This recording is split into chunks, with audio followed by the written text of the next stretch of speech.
Hello everyone, कैसे हैं आप सब। मेरा नाम वैभव कौशिक है और आप सभी जुड़ चुके हैं संस्कृति आईएएस के यूट्यूब प्लेटफॉर्म पर। आज हम इस वीडियो में बात करेंगे शॉप एक्ट के बारे में। हम बात करेंगे कि यूपी में क्यों इसे खत्म किया जा रहा है और ये भी बात करेंगे कि किस किस दुकानदार पर इसका असर होगा। चलिए स्टार्ट करते हैं इस पूरे सेगमेंट को, इस पूरी वीडियो को। लेकिन उससे पहले एक बहुत ही शानदार सा ऑफर आप सभी के लिए, जो बच्चे लोअर पीसीएस का एग्ज़ाम दे रहे हैं उनके लिए संस्कृति परिवार लेके आया है 49 रुपये में एक शानदार टेस्ट सीरीज, जिसमें आपको 11 टेस्ट मिलेंगे। पहला टेस्ट सभी स्टूडेंट्स के लिए फ्री है, सिर्फ आपको हमारी ऐप डाउनलोड करनी है और टेस्ट देना है।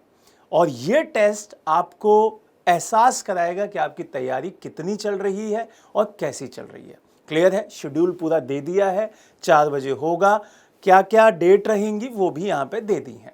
चलिए अब यहाँ से स्टार्ट करते हैं अपने न्यूज़ को, अपनी वीडियो के मेन सेगमेंट को, जिसमें शॉप एक्ट के बारे में समझना है। शॉप एक्ट 1962 में लागू किया गया था। इसको लागू करने का सबसे महत्वपूर्ण जो पॉइंट था वो व्यावसायिक जो चीज़ें हैं उनको सही से सुचारू रूप से चलाने के लिए बनाया गया था, उसके लिए उसे इम्प्लीमेंट कराया गया था।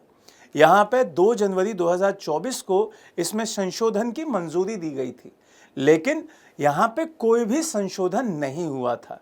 लेकिन अब 2026 में ऐसा कहा जा रहा है कि यूपी के अंदर शॉप एक्ट खत्म हो जाएगा और इसका असर सीधा सीधा व्यावसायिक जितने भी लोग हैं उनके ऊपर पड़ेगा।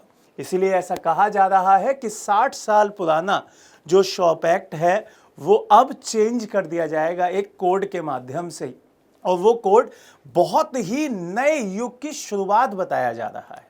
अगर मैं इस पूरे बदलाव की बात करता हूं तो इस बदलाव से कई सारी चीज़ें बदली जाएंगी। यहाँ पे सबसे पहले इस एक्ट को चेंज करके, अगर मैं दूसरे शब्दों में कहूँ रिप्लेस करके, एक व्यावसायिक सुरक्षा एवं स्वास्थ्य कोड लेके आया जाएगा। दूसरी बात, ये पूरा का पूरा जो बदलाव है व्यापारियों को फ़ायदा दिलाने के लिए किया जा रहा है। जो दुकानदारों के द्वारा दुकानों का रजिस्ट्रेशन होता था उसके प्रोसेस में बदलने वाला जो पूरी प्रक्रिया है उसको आसान करने की चीज़ें यहाँ पे कही गई हैं। और सबसे इम्पॉर्टेंट बात, जो यहाँ पे पूरा का पूरा सिस्टम बदला जा रहा है वो इसलिए भी किया जा रहा है जिससे व्यापारी ज़्यादा ट्रेड कर पाए।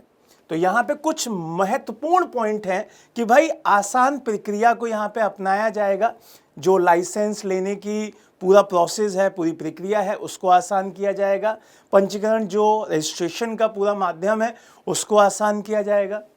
दूसरा, जो बहुत सारे हस्तक्षेप होते थे उनको कम किया जाएगा, बहुत मिनिमम कर दिया जाएगा। दूसरा बात, जो व्यापारिक लचीलापन है, मतलब अगर कोई गलती हो जाती है तो पहले लाइसेंस कैंसिल कर दिया जाता था, तो उसमें थोड़ी सी नरमी बढ़ती जाएगी। अब इसलिए भी है क्योंकि उत्तर प्रदेश सरकार का ये मानना है कि अगर उत्तर प्रदेश के जो व्यापारी हैं वो अपना ट्रेड बढ़ाएंगे तो उससे इकोनॉमी उत्तर प्रदेश की और अच्छी होगी। यहाँ पे 2-3 चीज़ें और आपको समझनी होंगी कि इनका जो मेन टारगेट है वो क्या है। तो यहाँ पे मेन टारगेट जो शॉप एक्ट का अधिनियम था, जिसमें प्रतिष्ठान, ऑफिस, होटल, रेस्टोरेंट्स, दुकानें, ये सारी की सारी चीज़ें आती थी, उसके अंदर व्यापारिक सुरक्षा को बढ़ाना और स्वास्थ्य कोड को इम्प्लीमेंट कराना सबसे मेन टारगेट यहाँ पे माना जा रहा है। अब इन सब का जो सबसे ज़्यादा असर पड़ने वाला है वो उन कर्मचारियों पर पड़ने वाला है जो इसके तहत काम करते थे।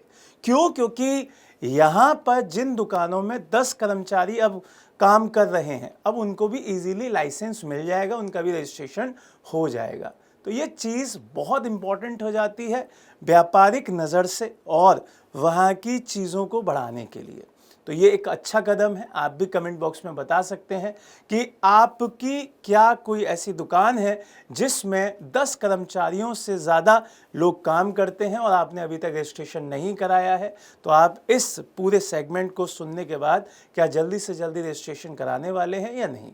दूसरा, यहाँ पे जो शॉप एक्ट है उसको आप ध्यान रखिएगा कि वो 1962 में लागू हुआ था और उसमें बदलाव जो करना था वो 2 जनवरी 2024 को ही उसकी मंजूरी दे दी गई थी, लेकिन अब उस पर काम हो रहा है और ये एक अच्छा कदम है सरकार का। नए टॉपिक के साथ दोबारा मिलेंगे। जय हिंद, जय भारत।